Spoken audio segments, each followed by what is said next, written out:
I think we have waited long enough, don't you? If you didn't guess by my little dramatic reveal here, I am going to be doing a reading vlog today because I am reading the Shatter Me series for the very first time ever in my entire life, and I'm going to be vlogging every single thought, every single reaction I have for you to watch. This box has actually probably haunted me on my TBR cart for like the past 2 to 3 years, I want to say. It's haunted me in my dreams, haunted me when I'm awake every single time I look at my TBR cart and see this box sitting there. Mentally, it has haunted me even longer than that because if you're not aware, the Shatter Me series is one of the classics. And by classics, I am referring to the classics of the romantasy genre. The Divergent series, Percy Jackson, The Mortal Instruments. It was a different time. If you know, you know. That was my entire childhood, and for some reason, I just never got to the Shatter Me series. By this point, every single person in the book talk world and their mother has read this series, except for me. But today that is all changing because I'm going to be diving into this head first. Have no idea what I'm in for, but I'm fully prepared for this series to overtake my entire world, my entire life, and become my entire personality. And what better way to experience it than making a vlog out of it, so I have a memory of every single reaction, every single thought I had for the first time reading this series, cremated in stone, that I can go back and watch whenever I want, and that you can watch too. You have no idea the amount of TikToks I see every single month, that I have seen every single month for literally years, of a guy named Aaron Warner. I don't know who that is, except for the fact that he is a beloved book talk boyfriend, and I cannot wait to fully fall in love with him as I read this series. So without further ado, I think it's time. I don't know if I'm gonna get through this whole series today. I'm gonna try and get through as much as I can because I know the one thing about these books is that they read really quickly, so you can probably get through like 2 to 3 books a day. This might have to be a part 1 and part 2 depending on how much footage I have. We'll just kind of play it by ear and see how it goes. I'm gonna start the first book and then I'll update you once I have an interesting thing to talk about. Starting on book 1. Okay, so already on the first page, there's like a little disclaimer. It says, "Dear reader, the strike-throughs in the Shatter Me books are intentional. The writing in the series is occasionally as erratic as its main character and serves as a visual representation of the chaos in Juliet's mind. The repetition, the hyperbolic language, the obsession with numbers, these are not errors on the page. As our heroine grows and evolves, so too does the prose, and as she finds her voice, the strike-throughs disappear. The language softens, the repetition dissolves, and the numerals ease into written words.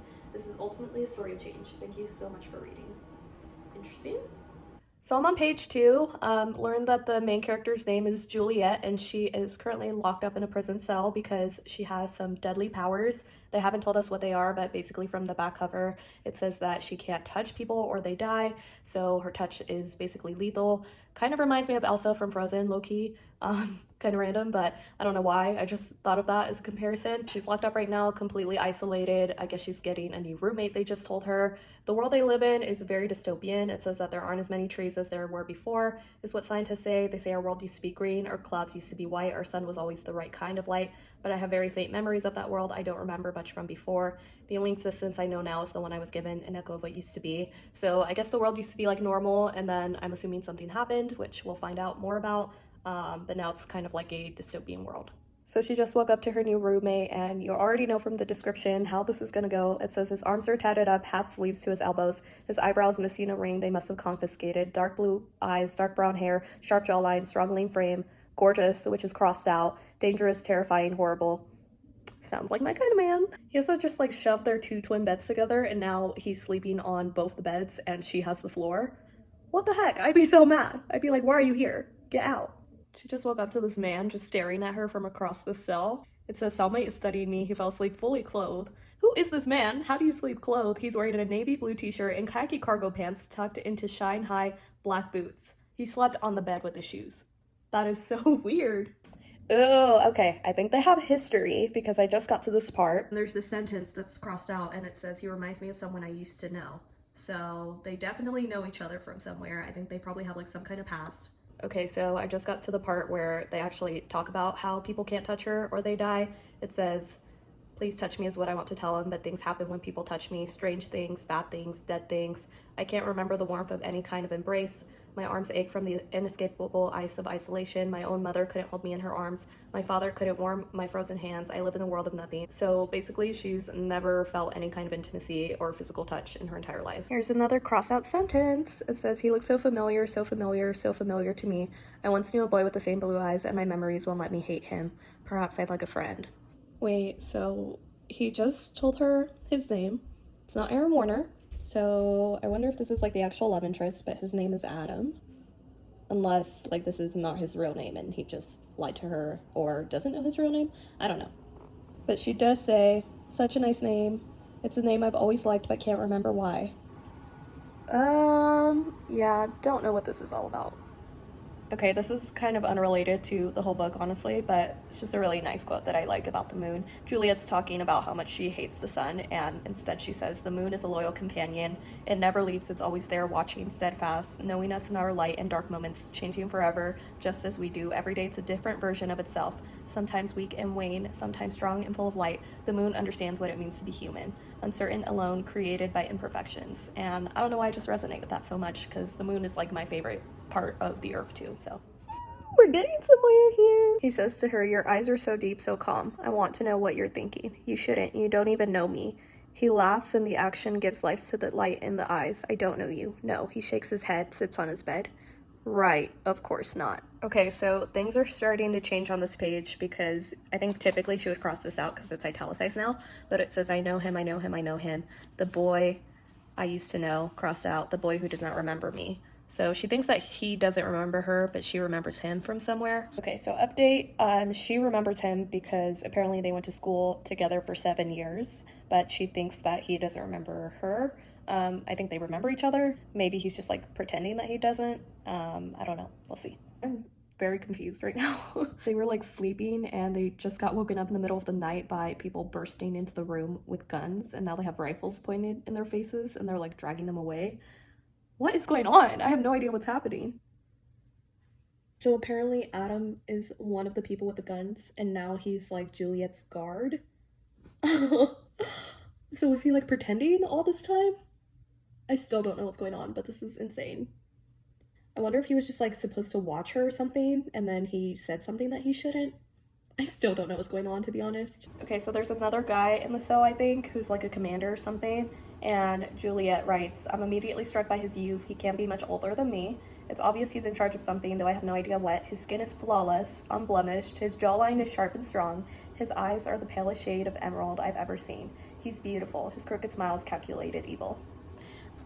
And if that isn't an enemies to lovers situation, I don't know what is. Okay, what did I tell you guys? His last name is etched into the lapel, Warner.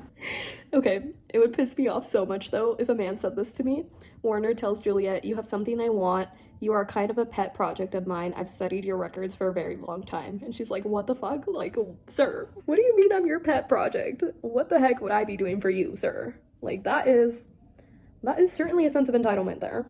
Wait, I'm so mad right now. He just said that he sent Adam in, the other guy that was her cellmate in, basically as like a social experiment to study how she would react and see if she was like capable of forming human connection and to find out if she was like actually psychotic and insane or not. And basically she just like proved his point of like she's a mentally stable person, which is what he wanted to know. But why does that make me so mad? I'm so mad for her. He basically just like played with her emotions. And now he's offering to make hers and Adam's like living situation permanent. Basically he's saying that, you know, you can come live with us if you agree to be like my pet project and be my personal weapon. And in exchange, she has to like torture people for him and just do whatever he says. And Warner just said, but if you choose to disobey, well, I think you look rather lovely with all your body parts intact, don't you? So basically just threatening to kill her if she doesn't do what he says. Okay, I think this is like important context to the world. So basically what happened to the old world that used to exist is there was like a rebel group called the Reestablishment that took over, and they essentially wanted to wipe the slate clean and make everyone the same. And so Juliet's like talking about what they did basically, I think, and she says, no more stupid languages and stupid stories and stupid paintings placed above stupid mantles. No more Christmas, no more Hanukkah, no more Ramadan and Diwali, no talk of religion, of belief, of personal convictions. Personal convictions were what nearly killed us all, is what they said. Convictions, priorities, preferences, prejudices, and ideologies divided us, diluted us, destroyed us. Selfish needs, wants, and desires needed to be obliterated. So basically they want to make everyone the same, and their way of doing that is just by giving everyone the same like living conditions that are very minimalist and just sparse. So I think that's what happened essentially. Not sure. I think that's all the context we have right now, but that felt important to share. I think the next page is also important because she's talking about how the reestablishment took over and did all these things, and people kind of got taken advantage of because they thought they were like supporting something that was going to be better for society, but it turned out being worse. So now there's like a reverse rebel group basically that wants to take things back to how they were before. Also an unrelated quote, but I love this, so I thought I'd read it. It says, "I spent my life folded between the pages of books. In the absence of human relationships, I formed bonds with paper characters. I lived love and loss through stories threaded in history. I experienced adolescence by association. My world is one interwoven web of words, stringing limb to limb, bone to sinew, thoughts and images all together. I am a being comprised of letters, a character created by sentences, a figment of imagination formed through fiction." I don't know why, I just really love that so much, and I feel like it's perfect for all the reader girlies, so I had to share. He just had like all the soldiers come, and I guess one of the soldiers was like fraternizing with the rebel group, and so he just shot him in the head in front of everyone and in front of Juliet, and just like walked away and continued on with his day. And now he just pinned Juliet to the wall, and he says, "Life is a bleak place," he whispers. "Sometimes you just have to learn how to shoot first." What is happening? Why is this man like a psychopath? And now he's getting pissed at Juliet because she just asked him if Adam is okay, and he's like, "Why do you care? Like, why do you care so much about him? Bitch, you just locked me in the room with him, and I have like had no one to keep me company. Of course I was gonna fall in love with him. Like, what else would I be doing? And now you're like jealous?" No, he doesn't get to be jealous because he did this. Like, this was his decision. Okay, so something big happened. Juliet went back in her room where Adam was, and Adam took her like in the shower because I guess the only place where there isn't cameras is there, and he tells her that he can touch her, and she's like, "What? Like, no, you can't. I will literally kill you." And he goes, "No, I've already done it before. On the first night when we were sleeping, you had like a nightmare or something, and so I was trying to wake you up and I touched your face and nothing happened." And now she's like freaking out, like, how is this possible? And she's like so relieved now, and now she's like freaking out about it. She says, "I'm shaking, shuddering, splintering into teardrops, and he's holding me the way no one has ever held me before, like he wants me."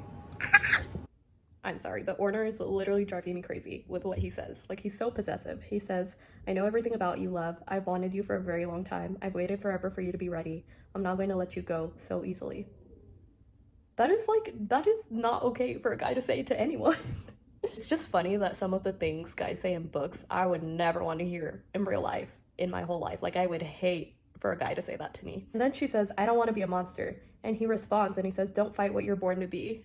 Like, he just agreed with her. Hi guys, it's a little later in the day. I took a break to eat lunch. I got to the part where Juliet and Adam realize that they remember each other and that the other person remembers them, and they remember everything that happened. And now they're just like all over each other, kissing, touching, because they can touch each other, which I'm honestly so confused because Juliet is literally talking about how he never spoke one word to them, and they have no prior connection, like no prior romantic relationship or anything, which is so weird. From what they talk about, he just kind of like stood around her and kept other people away, but he never spoke to her, never said a word.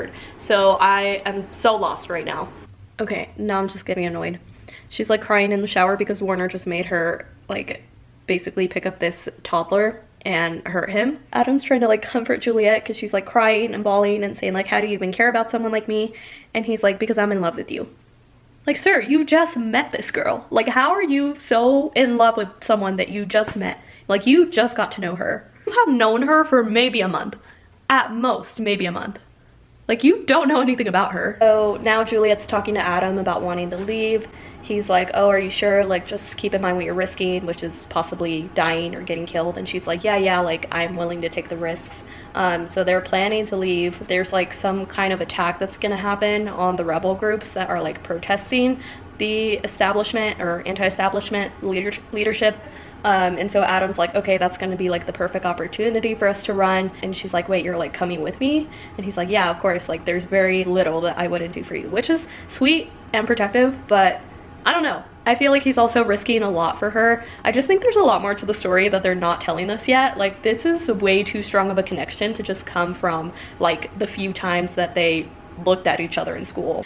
So things are picking up. Adam and Juliet are escaping. Warner kind of like caught on to them, and he just realized that Adam can touch Juliet, and he's going like full on psychotic right now. In order for them to escape, Adam has to climb down first, and then he told Juliet to jump into his arms. And Warner's like, "Wait, but you can't touch her."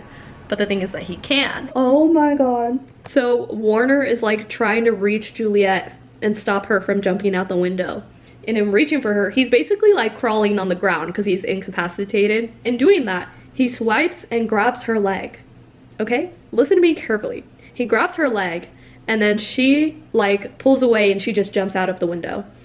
And she says, I take a deep breath and hope Warner doesn't realize what just happened. I hope he doesn't know he just touched my leg and nothing happened. So Warner can also touch her. Oh my god. So it's a little later in the book. They ended up escaping and Adam took her to like his house that he just has somewhere that he has like kept secret, and also introduced her to his brother, his little like 10-year-old brother, I think. And I was just like Adam and Juliet talking, and he says that to think I cared so much without ever talking to you, but I couldn't stop thinking about you. I couldn't stop wondering where you went, what would happen. I never forgot about you. I'd always hoped that one day I would see you again. So I guess he's just like always had a crush on her, basically. But like to think that he did all of that just for like the possibility of being with her, not even like fully being sure that he could be with her, is kind of insane. Okay, I don't know if I like Juliet's response to Adam either though, because she just told him, you're the only one who ever cared, and now she's telling him I love you so much more than you will ever know. Like, how do you love someone who has been in love with you his entire life, who you never noticed at school, and now you only love him because he rescued you and showed you any type of affection?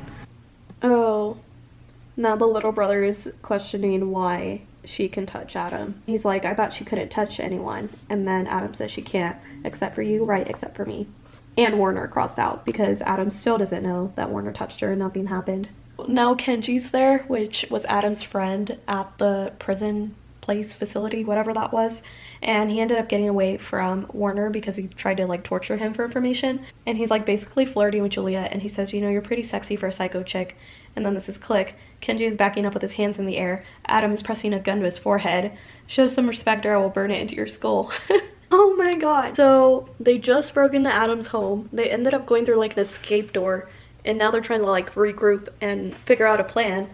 And Adam's like, okay, Kenji and James, his little brother, you guys stay here. I'll come back for you. He's gonna go with Juliet and leave his 10-year-old brother behind. Like, I would be telling Juliet to go F off, because she literally has powers and can defend herself. But a 10-year-old defenseless boy obviously can't. Wait, what just happened? So Warner just like showed up out of nowhere, shot Adam. Apparently Adam is dead. What the heck? What just happened? And now he's like taking Juliet and he's like, oh gods, I missed you. And now he's telling her, I want you to choose me. I know that we touched. I want you to choose to be with me. I want you to want this. Are you serious? He just killed her, like, love of her life. And he's like, we're perfect for each other. You want the power. You love the feel of a weapon in your hand. You're attracted to me. What?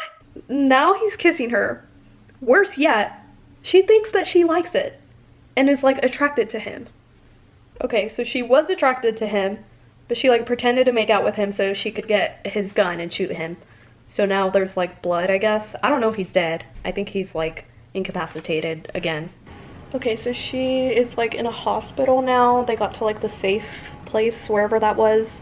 And I think Juliet thought that Kenji like betrayed them and was turning on her, so she like freaked out. And then she passed out, woke up in a hospital room, and now she's being talked to by a psychologist or doctor or something. I don't really know, but it seems like a whole different like group. So we're getting some answers. The main guy in charge of like this group, his name is Castle, I guess. And he just told Juliet that they have basically a whole anti-reestablishment movement going on. So this is like people who don't support the current people leadership, which is Warner and all his people. And they are just like completely against them. He's telling Juliet that they basically have made the world how it is and made everyone believe that it's really that bad, when in reality they're the ones actually controlling like the weather and the food shortages, supply, and all of that.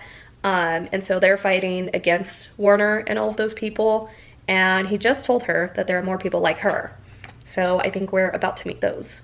Wow, so Kenji has the power too. He can make himself disappear. Okay, so I just finished book 1. The last like little epilogue chapter is her putting on her new suit that she got, and basically I think aligning herself with these new people who all have powers like she does, and just like finding that this is the place where she belongs. And that's basically how the book ends. I feel like it ended at a good place. I think obviously there's a lot of questions. The battle with the other reestablishment group is going to happen and continue to like heat up in the next few books, I would guess. But I like it so far. I think I still have my doubts about the relationship. From what I remember though, I thought the main love interest was Aaron Warner. Like, am I wrong? Was that not what all the TikToks were about? I'm gonna start the next book tonight, but I think I'm gonna update you in the morning because it's actually getting pretty late. It's currently 8:20 p.m. I don't even know if you can tell. Probably not. It's 8:20 p.m. in the evening. Hi guys, it's the next day. I'm so tired right now. I'm just waking up and getting my coffee. Also, I'm gonna be in my PJs today because I literally have no excuse to change. But I did get pretty far through the second book last night. Second book, which is called Unravel Me, just to clarify. I got pretty far through that. I think I got like 200 pages into this. So almost like halfway. I did bookmark a few pages I wanted to talk about. They're just like updates. So basically the book starts and they're like adjusting to this new life. Their whole like group is underground, so they're not found or like out in the open or anything for Warner to find them. And so I think like the first 100 pages or so is really just Juliet trying to adjust to this new life. We also discover that Adam actually does have powers. They call him a disabler, which basically means that he's able to tame Juliet's power, but also what we found out is that in doing that, anytime he touches Juliet, it actually weakens him. And basically whenever he's closest to her is when he's weakest because he's touching her. So that has created obvious problems with them being intimate and being together. Juliet ends up like freaking out because she's like, well, I don't want to be with you if I'm hurting you. So she breaks up with him. Right now they're technically broken up, but he's still around and trying to be with her. So that's kind of where the story has left off. She also has a run-in with Warner, like her and Kenji go on a mission. He doesn't see them or anything, but it just reminds Juliet of like the fact that he can touch her. It also makes me think though, now that we know that Adam has that power, if Warner has the same power, or if he has other powers, then he's actually closer to them than we think. So I think we'll find out more about that. And what else is there? I also think there's going to be a lot more like found family elements in this book because now that she's separated from Adam, she's getting a lot closer to Kenji, and Kenji's like a really friendly guy. Like he's nice to everyone, he's popular, he's well liked within the group, and he's basically one of like the main people who run the group. And so I think there's going to be some like found family aspects there. There's also a point in the book where Kenji calls out Juliet's bullshit, basically telling her like you need to try harder to integrate into the group, like you need to talk to people so they're actually not afraid of you. Like the only reason they're afraid of you is because you're not social and outgoing. And so she's like really trying hard to change. And yeah, I think they're gonna get closer. There's one part I got to, and I really liked how she talked about him. It says, sometimes I wonder about glue. No one ever stops to ask glue how it's holding up. If it's tired of sticking things together or worried about falling apart or wondering how it will pay its bills next week. Kenji is kind of like that. He's like glue. He works behind the scenes to keep things together, and I've never stopped to think about what his story might be, why he hides behind the jokes and the snark and snide remarks. But he was right. Everything he said to me was right. And so I think that's kind of like an example of her getting closer to him and wanting to get to know him more. So I feel like he's gonna play like a bigger role in the series later on for sure. But it's good so far. I do feel like there's a lot more character development in this one, and like the relationships are getting stronger, which I really like. And yeah, I'm about 200 pages in, so I'm gonna continue. So they just found out that Warner's dad has returned. And they call him like the supreme, I think like the supreme leader of their group.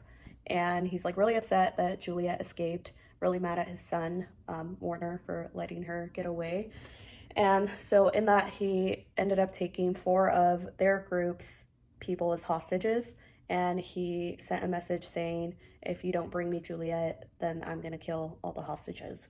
So now Kenji, Adam, and Juliet are basically preparing themselves to go and negotiate with him, I guess, and try to get the hostages back. Why do I get the feeling that Adam's little brother's gonna die at some point? Like, he's being so nice to Juliet right now, and he's like talking to her, and he's like, oh, you know, Adam's like really sad because of you, because you won't talk to him. And he's just like, why won't you talk to him anymore?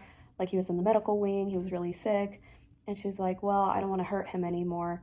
And he thought it was like so sweet and throws his hands around her and is like not even afraid of her anymore and gives her a hug. And I'm just like, that is the cutest thing ever. I feel like this is always what happens in these books. Like, you start to get attached to like the side characters and then they die. Like, I know for a fact it's either going to be James or Kenji, and I'm not mentally prepared for either of those to be options. I also could not stop thinking about how much this book reminds me of Frozen because why do they literally give her gloves like in Frozen to protect her from like accidentally touching people on purpose? It's so funny to me. So Kenji's always like fake flirting with Juliet, and he's doing it right now. And Juliet, they're like all together, like her, Kenji, and Adam. And Juliet's like, oh, why doesn't Adam get any suits or guns or anything? And Adam's like, oh, I have guns, you just can't see them. And Kenji's like, invisible guns, right? And Kenji's like, oh, you have invisible guns? That's cute. I don't think I ever went through that phase, because you can just turn invisible. And then it says, Adam glares at Kenji. I have 9 different weapons concealed on my body right now.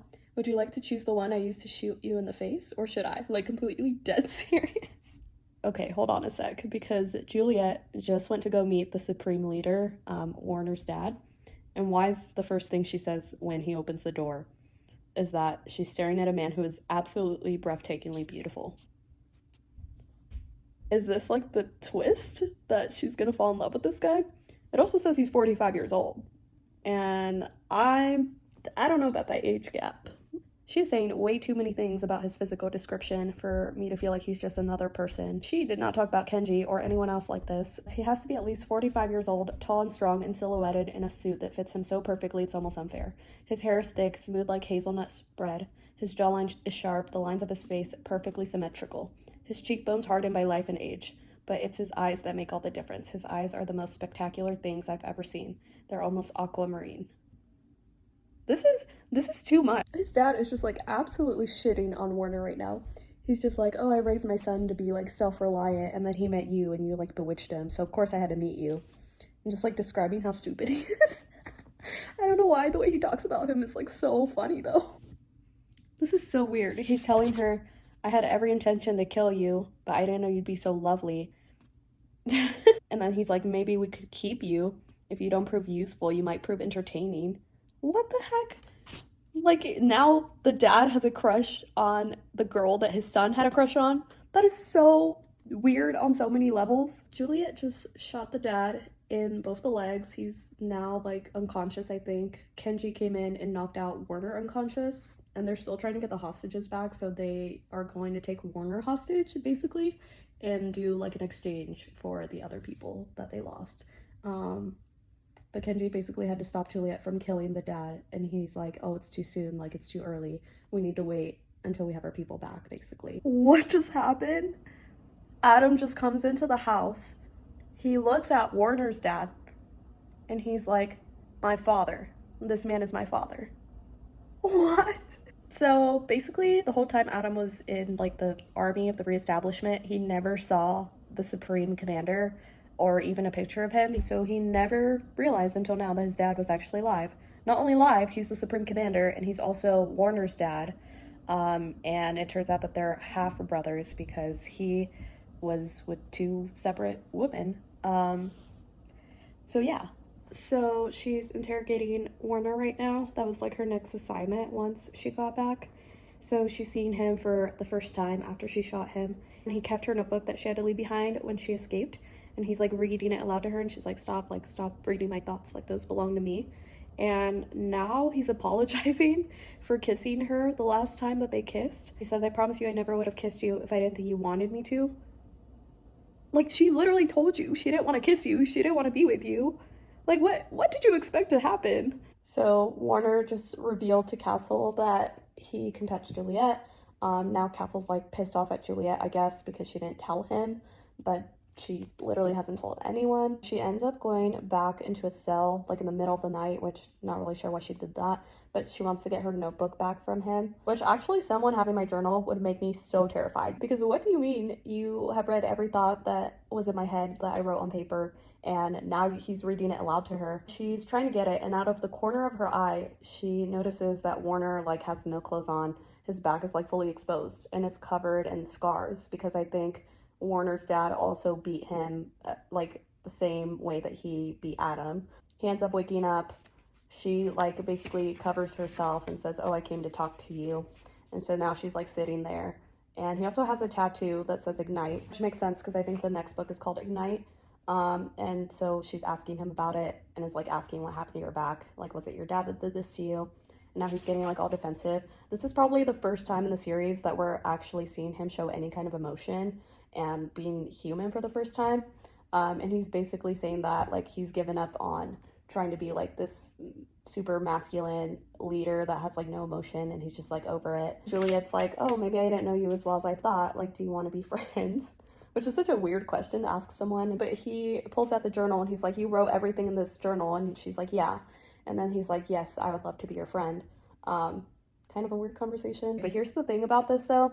She has never shared any of these like deeper thoughts with Adam, which makes me think that now Warner knows her a little bit better. So I'm kind of seeing where they're building the connection. He's also asking her, oh, do you like to read? And she's explaining how like that was her refuge basically because she was so isolated and that was really the only thing that she had. And he's like, oh, I like to read too.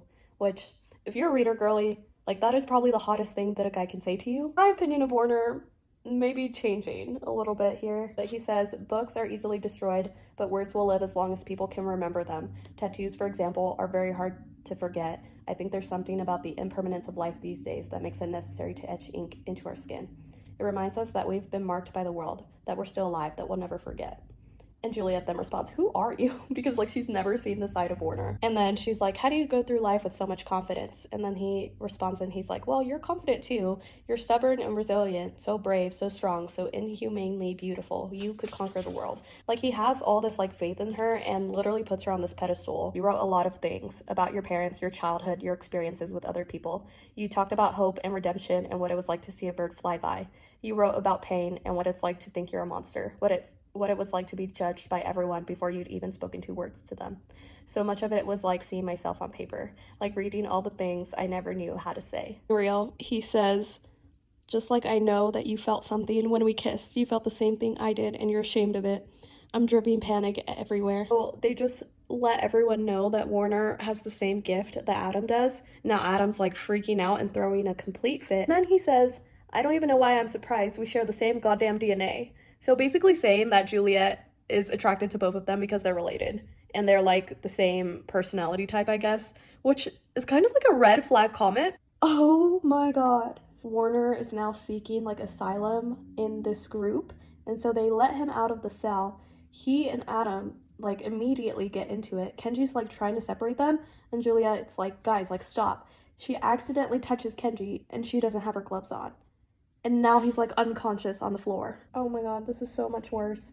So Warner just realized that he is the actual one who hurt Kenji, because Juliet didn't actually touch him, I guess. And they just found out that Warner's ability is actually to take powers from the other people. So he took Juliet's power, and since he was holding Kenji on one end and holding Juliet on the other, the power like basically went through him. Like he was like a vehicle, and then he accidentally hurt Kenji. Which is so much worse. I freaking knew it. I knew this was gonna happen. I was like waiting for the moment. So basically, Adam gets weakened by Juliet's power, but Warner actually gets like refueled by her power. So whenever he touches her, it doesn't weaken him. It actually makes him stronger. And I feel like this is the turning point where she's gonna start to feel more attracted to him because he can't get hurt by her. Oh, so Warner just told Juliet that now that he like knows what's happening with them, he's not on their side, and he was planning to like fight with them in the battle against his dad, but now he's like, I'm not fighting with you guys, like I'm leaving. And I think he basically just wants to take her with him. Oh my god. So he came to her room in the middle of the night. Basically he's like now touching her and kissing her and saying how much he's like in love with her, and she is not pulling away. She's just like sitting there taking it in. I just finished Unravel Me. In the middle of their makeout, Juliet like freaks out because she still has feelings for Adam. And Warner gets pissed, kind of understandably so, because he's like, well, I'm like expressing all these feelings to you and telling you how in love I am with you, and you still have feelings for him. Because he's like, well, I'm here like bearing my heart out to you and all my feelings, and I feel like you're just shitting on me.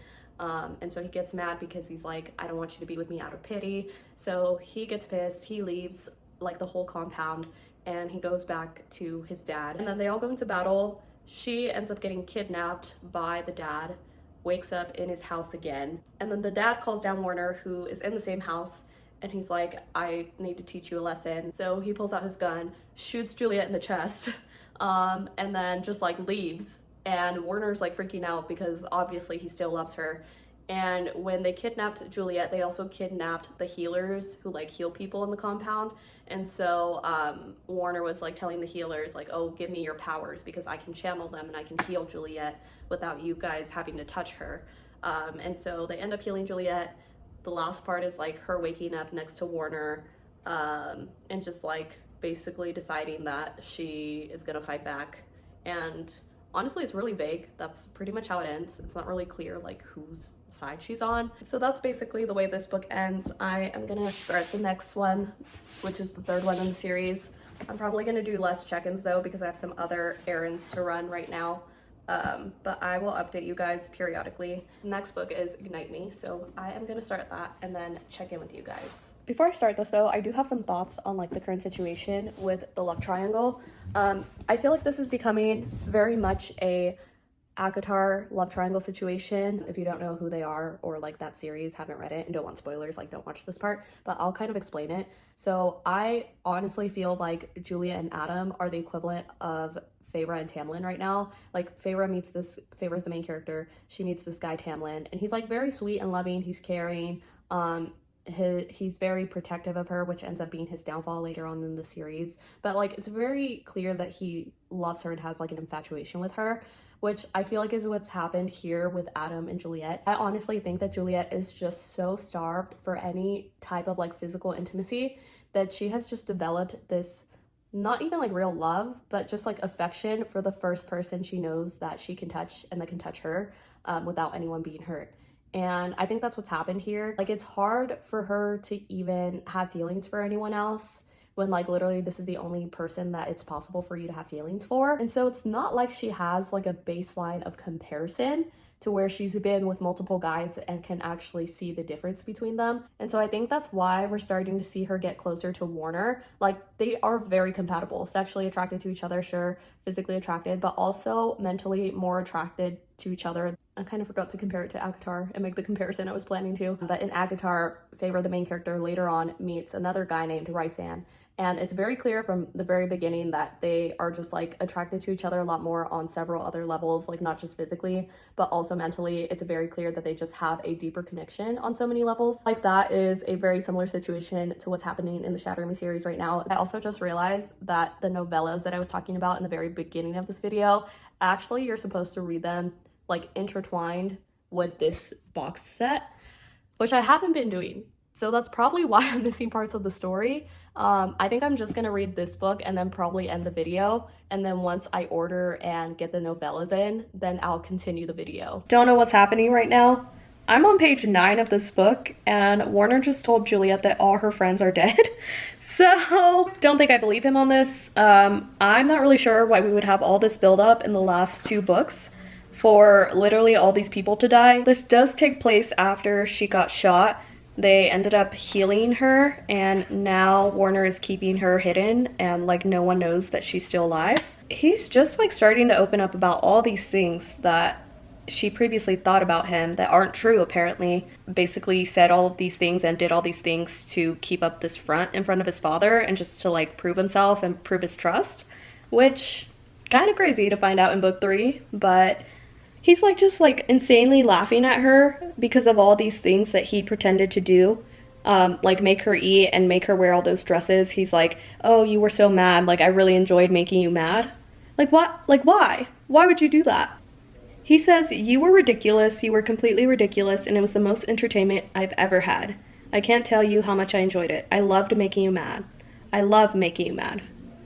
What? I don't know why he thinks that that's an attractive trait. Oh my god. And he's telling her that the time in book 1 where he made her like basically touch this boy or he was gonna get crushed by these spikes, all of that was like a simulation basically to get her to use her powers. And now he's talking to her about his mother, who I don't know if she has powers. I guess whenever she rubs her skin together it like hurts her, and so she's just like constantly living in pain. What the actual fuck, Juliet? I'm on the next chapter and Warner is like off in his office somewhere and she's just like reflecting on everything that happened and she says, I've always known deep down who should be leading the resistance. I felt it quietly for some time now, always too scared to bring the words to my lips. Someone who's got nothing left to lose and everything to gain. Someone no longer afraid of anyone. Not Castle, not Kenji, not Adam, not even Warner. It should be me. What? Literally 1 book ago, girl, you were like so terrified to even talk to anyone, to touch anyone, to even be like social. And now she thinks that she should be the leader of this like entire society and entire movement. Like, where's this coming from? I would love nothing more right now than to take this book and hit Juliet in the head and knock some sense into this girl because I don't even feel like she knows what she's talking about right. It's the nightmare trope. She's having a nightmare and guess who's there to wake her up? Warner, of course. Okay, low-key though, that's actually one of my favorite tropes of all time. I love the nightmare trope. I don't care what anyone says about it. That trope will instantly make me like someone every single time. This is literally what happens in ACOTAR. Like, Favorite's having a nightmare and Bryson wakes her up and he's like, okay, calm down, blah, blah, blah. So yeah, I'm starting to like Warner and I hate it. Oh, and he's about to leave her room and then he's like, wait, stay.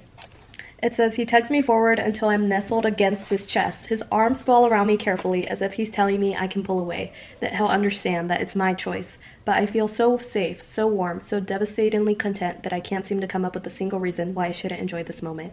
I press closer, hiding my face in the soft folds of his shirt, and his arms wrap more tightly around me, his chest rising and falling.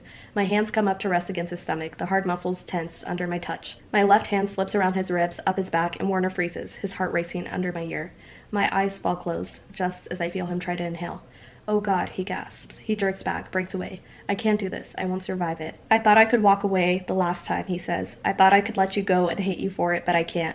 Because you make it so damn difficult. Because you don't play fair. You go and do something like get yourself shot, and you ruin me in the process. Okay, why is he kind of right though? Because she had no reason to go get herself shot, but she did. Exactly what I predicted was gonna happen is happening right now. Because Warner is asking Juliet, oh, why did you like him in the first place? And she literally doesn't have an answer. Like, she can't say that she loves him. What she says instead is, it's not something I know how to explain. I say, he's ... I don't know. I stare into my hands. He was my first friend, the first person to treat me with respect, to love me. He's always been so kind to me. Warner flinches, his eyes widen in shock. He's always been so kind to you? Yes, I whisper. Warner laughs, a harsh, hollow sort of laugh. This is incredible. I've been consumed by this question for the past 3 days, trying to desperately understand why you would give yourself to me so willingly, just to rip my heart out at the very last moment for some bland, utterly replaceable automaton. I kept thinking that there must be some great reason, something I'd overlooked, something I wasn't able to fathom. What did I say this was gonna happen? She went with the first guy who was ever able to touch her without knowing what other guys were out there. And this is the consequence. Now she's met like this amazing guy that she's actually attracted to. And now she's all confused and she's got him confused. And now I kind of feel for Warner because it's so unfair. Oh my God, Kenji's alive. Now they're at the site of the explosion that happened. Basically, when they kidnapped her, they blew up the other group's like hiding place where they were underground. So they just got to like the site of that and there's literally nothing left. And as they're like standing there, there's gunshots that go off. Warner tells Juliet to get down and then they hear Kenji talk. So I think we're gonna find out who actually survived, if any of them survived besides him. This is so sad. Kenji's being emotional for the first time. And he's like, oh, this was my whole life and they took everything. These were my family, my only family, and now he has no one. The audacity of this girl though. Now she says someone needs to take control of the situation right now, and right now I might be the only one capable. Like, girl, you are the least capable person on this entire earth. I honestly don't know where she got all this confidence from all of a sudden. It seems very just like sudden out of nowhere. Oh, so Adam's still alive. Kenji just said that there were over 100 of them at Omega Point, their like old place that they were at. And now there's only 9 of them left. So basically everyone who was in the last book is still alive, but the main leader guy of the group, Castle, he survived, and then Kenji, James, Adam survived too. Everyone's currently reunited at Adam's house and they're like trying to catch up on what happened. Juliet told them that she got shot in the chest and how Warner saved her. Now Adam and Juliet are fighting about him because she's like, well, my opinion of him has changed after all this new information. It turns out that Adam actually knew that the simulation with the kid was not real, and he thought that Juliet just always knew. So he basically confirmed for Juliet what Warner told her, and now he's just like really upset with her. He says, did you forget that he hung me from a conveyor belt to die? The funny thing about that is I don't really care that he got hung on a conveyor belt, as bad as that sounds, because like Warner literally has no reason to keep Adam alive. Like he, to him, is just like some random soldier that knew Juliet from before, but like he literally has no reason to even care about him. Which may sound bad. In my head, it's the trope of I would burn the whole world down for you and I hate everyone but you. That's what I'm hearing in my head. Maybe I should care more about that, but I currently could not care less. I feel like Kenji is being the only voice of reason right now because Juliet's telling him how Warner told her that he's like in love with her, and he's basically like, bitch, wait, hold up. Like, what do you mean he told you he's in love with you? Like, he doesn't know you. And Kenji's like saying, okay, but what did he do that made him fall in love with you? Like, did he take you out on a date? Like, what did he actually do to prove that he's in love with you? And I think Juliet's like for the first time actually thinking about it, and she's just like, well, he just told me, like just randomly said it, so it must be true. I love that Kenji just calls out Juliet on her bullshit. She just said, you do realize you haven't asked me a single question about him, right? I mean, I just told you the whole saga of all the shit that happened to us, and you were just like, oh, okay, cool story, bro, thanks for sharing. You didn't freak out or ask if Adam was injured. You didn't ask me what happened to him or even how he's coping right now, especially seeing as how he thinks you're dead and everything. I actually love how Kenji is just like the most perceptive person in this friend group. Like, he just picks up on all these little details that everyone else misses and doesn't really pay attention to, and I honestly love him for that so much. Oh, Adam's getting a little feisty with Juliet. Adam is saying that he's giving up and just planning on like laying low and just living however they can now. And Juliet's kind of like edging him on, saying, oh, like what, you're just gonna give up now, like after all this? And he's like, well, I'm happy to just be alive. And she's like, well, that's not being alive, like that's not living. And then he like snaps at her and he says, how would you know? What do you know about being alive? You wouldn't say a word when I first found you. You were afraid of your own shadow. You were so consumed by grief and guilt that you'd gone almost completely insane, living so far inside your own head that you had no idea what happened to the world while you were gone. You think you've had it hard, living in psych wards and being thrown in jail. You think that was difficult, but what you don't realize is that you've always had a roof over your head and food delivered to you on a regular basis. You have no idea what it means to truly suffer. Sometimes I think you live in some fantasy land where everyone survives on optimism, but it doesn't work like that. What a jab at her. I don't think that Adam is wrong, but I think this is starting to show us the differences between Adam and Warner and like the way that they think. And I feel like Juliet is going to be more drawn to like Warner's optimism and him still being determined to stop all of this. Not Kenji saying what I literally said to you guys. He says, you know, it actually makes a lot of sense. What does? I don't know. I mean, you've been locked up basically forever, right? It's not like you were busy touching a bunch of dudes your whole life. What? Like, Adam was the first guy who was ever nice to you. Hell, he was probably the first person in the world who was nice to you. And he can touch you. And he's not, you know, disgusting looking. I can't blame you, to be honest. It's hard being lonely. We all get a little desperate sometimes. I'm just saying that I guess it makes sense you'd fall for him. Like by default, because if not him, who else? Your options were super limited. Oh, and this next part, Kenji says, you still haven't answered my question. Why do you like the rich boy so much? And then she says, I like the way I feel about myself when I'm with him.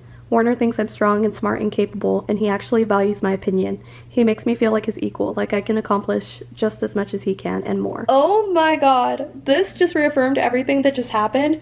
So basically, Adam's saying that Warner can't come in the house. And now Kenji's like, okay, like what do you expect Juliet to do? Do you want her to go stand in the street and risk getting killed? And he says, I don't give a shit anymore. She can go do whatever the hell she wants. He turns to me again. You want to be with him? He points to the door. Go. Drop dead. Drop dead? He told her to drop dead. Now that she's like not all over him and not in love with him anymore, he doesn't care about her. He's just like, I don't care what happens to you. Which is not love. Like, I feel like if he was actually in love with her, he wouldn't care if she loved him back. Massive red flag. Hi guys, it's the next day. I ended up falling asleep last night, so I did in fact not finish this, but I read a little bit ahead. Basically what's happened so far is everyone except Adam and James, his brother, left Adam's house and abandoned him to side with Juliet and like fight back against the reestablishment. So now Warner is housing them all, which is so weird. And they're like training and preparing and getting ready for all that. Warner just showed up in sweatpants to train, and Juliet's like very turned on by him. And Kenji is like, "Oh, so this gets you going, huh?"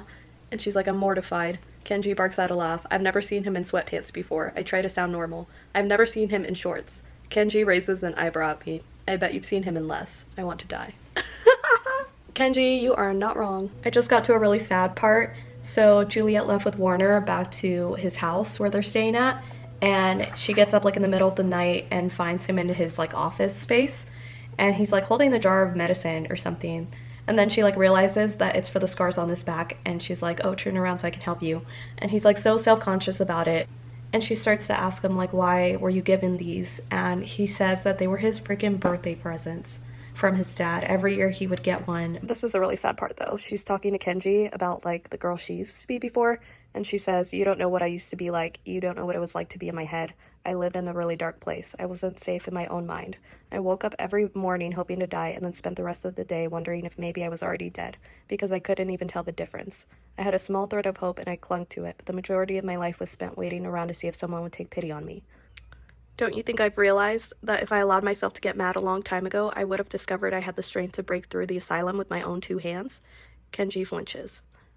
"Don't you think it kills me to know that it was my own unwillingness to recognize myself as a human being that kept me trapped for so long? For 264 days, Kenji. 264 days I was in there, and the whole time I had the power to break myself out, and I didn't, because I had no idea I could. Because I never even tried, because I let the world teach me to hate myself. I was a coward."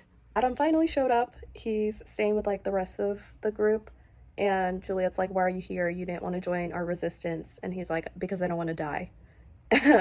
Oh my god, no. Warner went to go visit his mother because it was her birthday today. He drops off Juliet and Kenji like out near the house that he's going to, because they're gonna stay there to train. And he's like, "Okay, I'll pick you guys up in 2 hours." Never shows up, so Juliet's like, "Okay, something's wrong." So they walk to the house that he was supposed to go to, open the door to his mother's room. His mother's gone, and he's like huddled in the corner. So she freaking died. She had to have died, or something happened. Oh my god, it says he's crying. He's never like been emotional, and literally in front of Juliet, not just Juliet but also Kenji. It says, "Shaking violently, shattering in my arms, a million gasping, choking pieces. I'm trying so hard to hold together." Aww. "Warner never wanted to use me as a weapon," I say to Kenji. "I made that up so he had a story to tell his father. He found me by accident because he was trying to find a solution to help her all these years. I had no idea. I didn't even know he was close to his mom. You don't know him at all." So literally, Warner is like the most human of them all, because he did all of this, like everything that has happened so far that he's done to help his mom, because that's how much he's loved her, and now she's dead. I don't know why Warner just seems so sad now, because Juliet actually loves him, and I feel like she's finally trying to like tell him in these like little moments here and there, and every time he just has like this sad reaction, like he doesn't believe her. And it's literally the saddest thing in the world. I'm like, boy, this is what you wanted. Like, you have her. You literally have her. And then he was telling her the story of how one year his mother wanted to distract him from the fact that he was going to get beat by his dad because it was his birthday, and he would get like whipped every year on his birthday. So she had like this one green ring that was the same color of his eyes, and she gave it to him. And he says, "This is the only gift that anyone has ever given me in my entire life." What? That is so sad. Oh.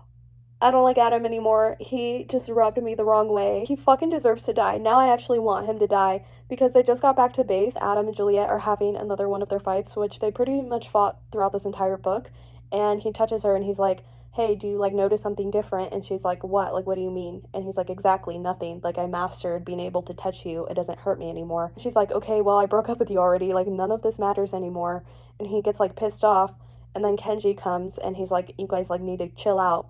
And he's like, "Oh, you like her so much? Fine, you can have her." It says, "Time freezes all around us. The stage is set. I'm completely powerless." But then in one movement, everything changes. Adam grabs Kenji's bare hand and presses it into my empty one for just long enough. I cannot believe he just did that. It takes a couple of seconds for the two of us to register what's just happened before Kenji rips his hand away and, in a moment of perfect spontaneity, uses it to punch Adam in the face. Honestly, valid. Like, Kenji is my fave. Wait. So Kenji just told Juliet that he didn't feel anything when he touched her. So I wonder if like anyone that falls in love with her can't get hurt by her. So it's like only people who fear her are the ones that can get hurt. Is that she learned how to control it, and basically everyone in the group like comes over and hugs her. That is so cute. This is like the found family stuff that I wanted. Aw, now she's telling Aaron that she loves him. And he's like, no, you don't know what you're saying. I love you. I tell him again. I love you and I want you and I wanted you then. I wanted you so much and I still want you. I want you right now. Oh my god. Okay, I get the hype now. This is the ultimate book talk quote. I think, he says, my heart is going to explode. And I wish more than ever that I knew how to capture moments like these and revisit them forever. I love you, he says. Everything looks so different to me now. It feels different, it tastes different. You brought me back to life. I have never known this kind of peace, never known this kind of comfort. And sometimes I'm afraid that my love will terrify you. So I think we're getting to the peak of the book. They decide that they're like ready to face Warner's dad. And so what they end up doing is go out into the rest of the army, like all the soldiers and stuff, and basically make their pitch for all of them to join them. And then they have all of the people who have powers come out, Castle, Kenji, all of them come out and show them just like as a demonstration of what they can do to help protect them.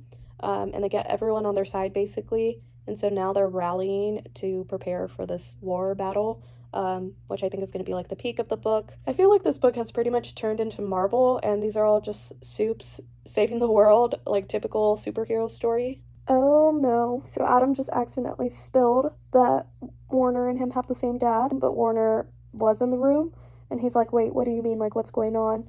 Pins him to the wall. They're like about to fight, and Juliet's like, no, wait, he's your brother. Now everything is erupting into chaos. Oh, maybe it's not chaos, because it seems like they're good. Like, Warner and Adam exchanged some words, Juliet couldn't hear them, and then he just walked away. So maybe it's not chaos. Now Juliet's looking for Warner's dad in order to kill him. I guess he's on the ship, so they like infiltrated the ship. Honestly though, it does seem a little sus to me how she has all this power, but the fact that like a bullet can still kill her. Like, she's basically immune to almost everything, so bullets killing her is kind of bizarre to me. So I just finished book 3. The book ends with Juliet killing Warner's dad. So now Warner's dad is dead, the reestablishment has surrendered, and Juliet is like the new one in charge. And so she's announcing it to everyone that she's like taking over as the leader. And yeah, that's basically how the book ends. I really enjoyed this one. I feel like this was definitely the turning point book for me to really get on board with liking Warner. And I do understand the hype a lot more around this series now. Like, I get it. I get why people ship them so much. But also, Warner to me is like the typical book talk boyfriend. Like, everything that he says in this book, everything I've read about him, are all things I've read before in other series. So am I that crazy about him? No. But do I support the relationship? On the most basic level, yes. I do feel like there was a lot of character and relationship development for them in this book though. Not even just them, but also the rest of like the group. And so I feel like all the found family bonds are being strengthened continually throughout the series, which I really like. I really like that aspect of this. Especially the relationship between Kenji and Juliet, and also James, the little brother. I feel like they're probably my favorite characters right now. But overall, it was really good. I really enjoyed it. I am now on book 4 of 6. Plus, I still have to read the novellas, so I'm going to be doing that. But y'all might hate me for this. I'm gonna end the video here because I think this vlog is already going to be super long. So you're gonna have to come back for part 2 of me finishing this series. But I hope you enjoyed watching this video and seeing all my reactions for the first time. I will say that the series definitely feels like one of the classics that I read when I was in my younger years. Very, very similar to those. So I like that. It was kind of like nostalgic to read this in a way. Thank you all so much for watching this vlog. I hope you enjoyed. I'll link all my socials below if you want to follow, and also subscribe if you haven't already. And I will see you guys in the next video very soon. Bye!